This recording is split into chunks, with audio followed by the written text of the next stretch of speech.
a $1 million transfer of account because I didn't know exactly what it did. I want to keep that balance there, and so with this I am going to oppose the 10% reduction offered by my friend and Georgia colleague, Dr. Brown. Yield back. The gentleman yields back. For what purpose does the gentlewoman from Wyoming rise? Madam Chairman, I move to strike the last word for purposes of asking a question. The gentlewoman is recognized for 5 minutes. Madam Chairman, my question is this. It appears from the text of this program, the Ag Marketing Service, that the $77.5 million appropriated may be derived from fees that are collected for the cost of standardization activities as established by regulation. Because if you look on page 18, line 9, it says not to exceed $61 million from fees collected shall be obligated during the current fiscal year for administrative expenses. My question then is this a fee-for-service program rather than a generally funded, taxpayer-funded program? And I yield back. The chair would expect the members to elucidate the issues in the debate. The gentlewoman yield.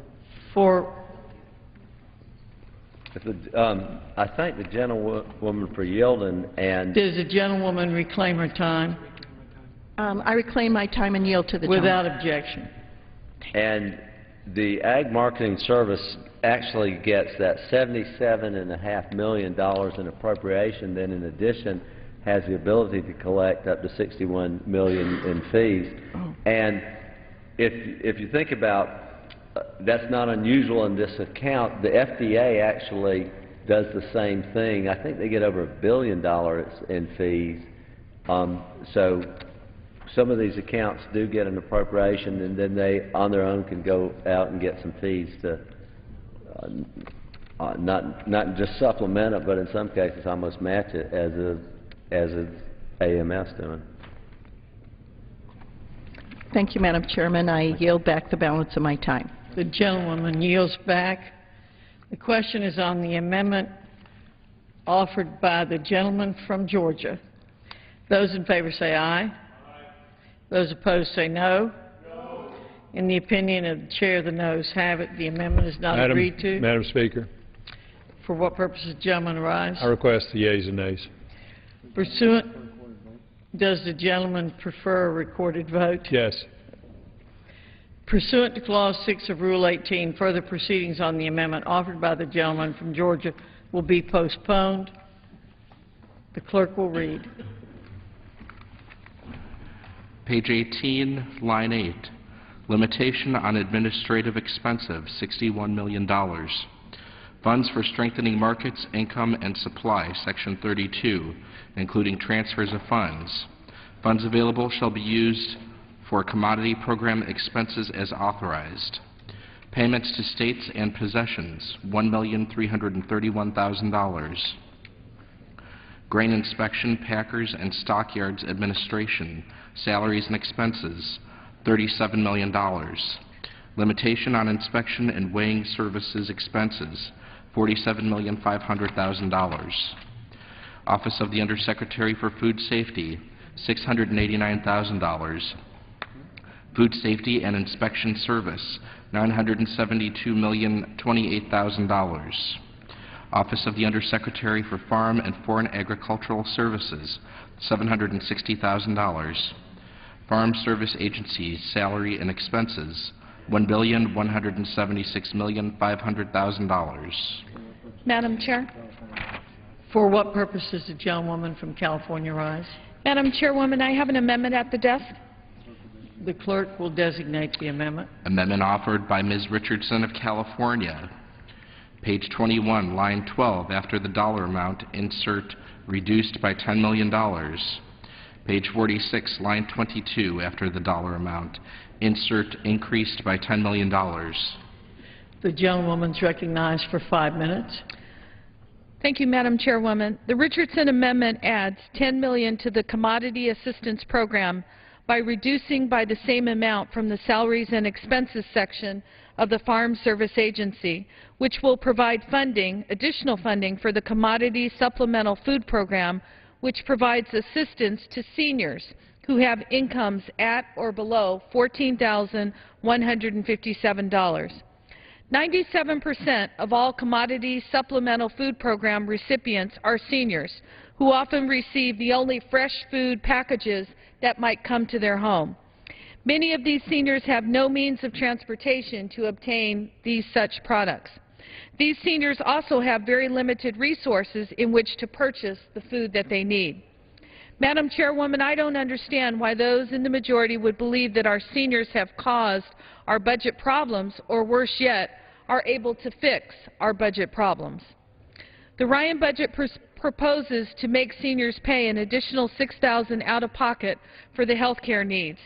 Second, they increase the prescription drug costs for our seniors by proposing to reopen the Medicare prescription drug donut hole, which Democrats closed in the last Congress. These are heartless legislative proposals that could force 136,000 seniors in the Los Angeles area to pay an additional $1.3 billion for their prescription drugs over the next decade. Now food for low-income seniors is under attack as well. Our seniors deserve our support. They've earned it. Many of our seniors have served in our country overseas during World War II, Korea, and Vietnam. Their bravery and their sacrifice has made America the great country that it is. Our seniors have worked hard all of their lives to provide for their families. It's now our responsibility to help assist them. Madam Chairwoman, the Commodity Supplemental Food Program was cut by $37 million over fiscal year 2011 levels. This cut means nearly 81,000 low-income seniors will lose their monthly food assistance. 6 million seniors face the threat of hunger in this country, and with 12,000 baby boomers turning 60 every day by 2025, that number is expected to reach a nearly 10 million mark. There are 52,000 senior citizens in my district, in the 37th Congressional District in California, and between 10 and 20% of them depend on these very programs. The Richardson Amendment restores $10 million in funding to the Commodity Assistance Program that will help to ensure that more of our seniors will continue to receive food. We're talking about something as basic as that, of food that our seniors would be able to eat. Madam Chairwoman, I urge my colleagues to support the Richardson Amendment and support our seniors, and I reserve the balance of my time. The gentlewoman yields back. For what purpose does the gentleman from Georgia rise? Madam Chair, I oppose the amendment and move to strike the last word. The gentleman's recognized for 5 minutes. I thank the Chair and want to point out that FSA, the Farm Service Agency, is already $181 million below the President's request and $32 million below 2011. It has been trimmed a great deal, but also wanted to point out that we just accepted an amendment that increases the Commodity Supplemental Food Program by $5 million. And the gentlewoman may not be aware of that, because I know I don't know if you were on the floor at the time, and I know that doesn't mean that you wouldn't offer your amendment either way, but I just wanted to point out that we did just increase it. More importantly, though, I've been in a mode of rejecting a lot of amendments in the last couple of hours because this budget, this bill, our 302B allocation, is a reflection of the Ryan budget, which is the only budget that has passed either body in its entirety. There were budgets offered in the House that would have cut more, at least one. There were other budgets that would have cut less or cut in different directions, and yet the Ryan budget in the House or the Senate is the only budget that has passed, and it is a card house. You know, I know, as you know, if we add to it, we lose votes. If we take from it, we lose votes. And for that reason, I do oppose your amendment, but I understand your concern here. I want to point out, and I'm sure the gentlewoman knows this, but a senior who is 65 years or older is actually eligible for 6 different federal food programs, and it would certainly not be our intention to have anybody fall through the cracks. I think there's a lot to be said and some savings in combining Commodity Supplemental Food Program and the SNAP program, and maybe cut out some of the administrative costs in order to increase the amount. Yes, I would be happy to yield. Thank you, Mr. Chairman. Might I point out that, first of all, we would not be able to legislate on the floor having to deal with this appropriation bill before us. And in regards to your... The gentlewoman, don't we know full well on this committee, because we have been chomping at the bit to do a little bit of authorizing, but the authorizing committees keep a pretty strong eye on us. Let me yield back. But I certainly agree with that point. I just want you to know I'm watching and paying attention carefully, sir. The other point I wanted to point out is that, as I stated in my comments, $37 million has been cut over the fiscal year 2011, and given the $5 million that you did earlier accept, and I'm suggesting 10, we would still be suggesting only less than 50% restoring from that level. And I would just urge you, sir, in these tough times, I understand in future times, but in these tough times, not all other mechanisms that could help our seniors, again, who are only making at or below $14,000, this would be in dire need, and I would strongly urge your reconsideration.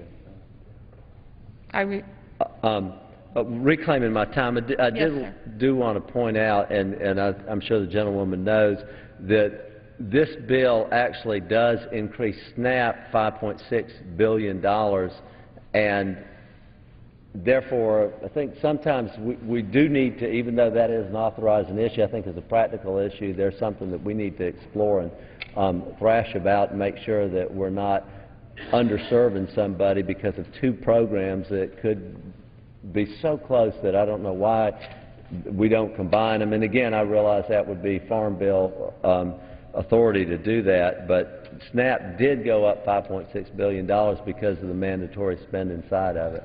But I need to continue to oppose your amendment, but I would not slam the door on looking at it as the process continues in the months ahead. And hopefully the Senate might start doing their job and pass an appropriation bill, and then we can get to conference without it being part of an omnibus, because I think in a conference we're going to do a lot better if it's just limited to agriculture and these accounts.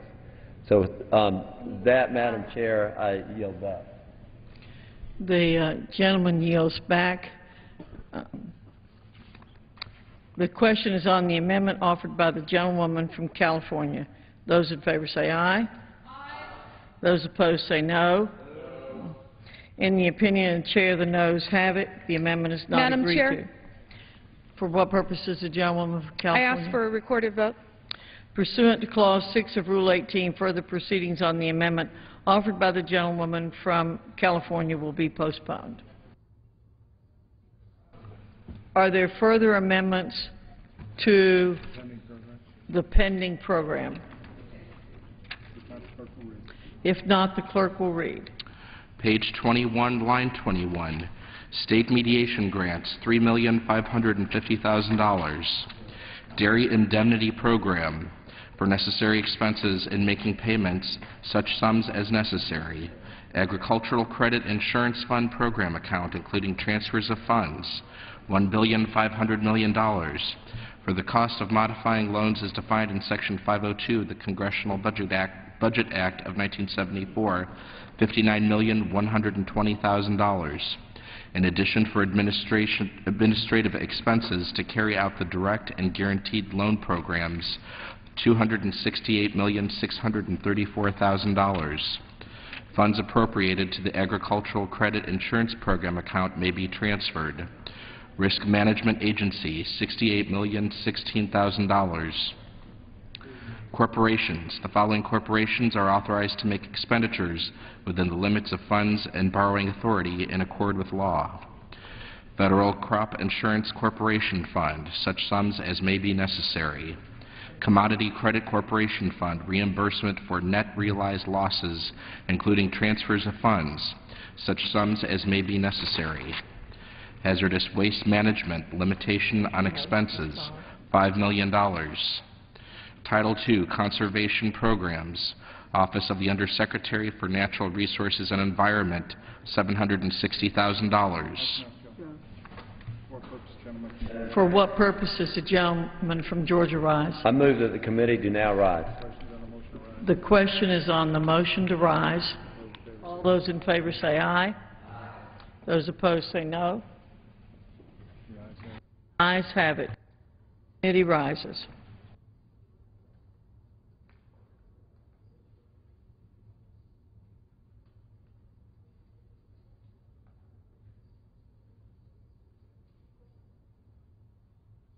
Madam Chair. Mr. Speaker, the Committee of the Whole House on the State of the Union, having had under consideration H.R. 2112, directs me to report that it has come to no resolution thereon. Chairman of the Committee of the Whole on the State of the Union reports that the committee has had under consideration H.R. 2112 and has come to no resolution thereon.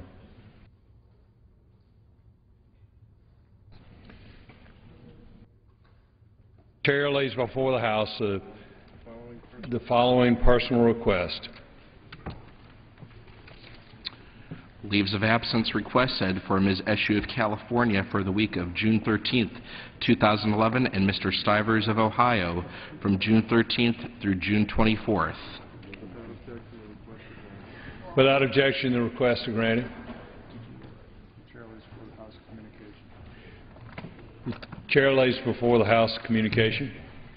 The Honorable the Speaker, House of Representatives. Sir, this is to notify you formally pursuant to Rule 8 of the Rules of the House of Representatives that I have been served with a subpoena issued by the Superior Court of California for testimony and documents. After consultation with the Office of General Counsel, I have determined under Rule 8 that the subpoena is not a proper exercise of jurisdiction by the Court. The Superior Court itself has quashed the subpoena. See attached docket summary. Signed sincerely, Brad Sherman, Member of Congress. For what purpose does the gentlelady from North Carolina rise? Thanks. Martin, thanks a lot. Good question on the motion to adjourn. Those in favor say aye. Those opposed, no. The ayes have it. The motion is adopted. Accordingly, the House stands adjourned until 10 a.m. tomorrow for the morning hour debate. So the House has gavelled out, but earlier today, members passed the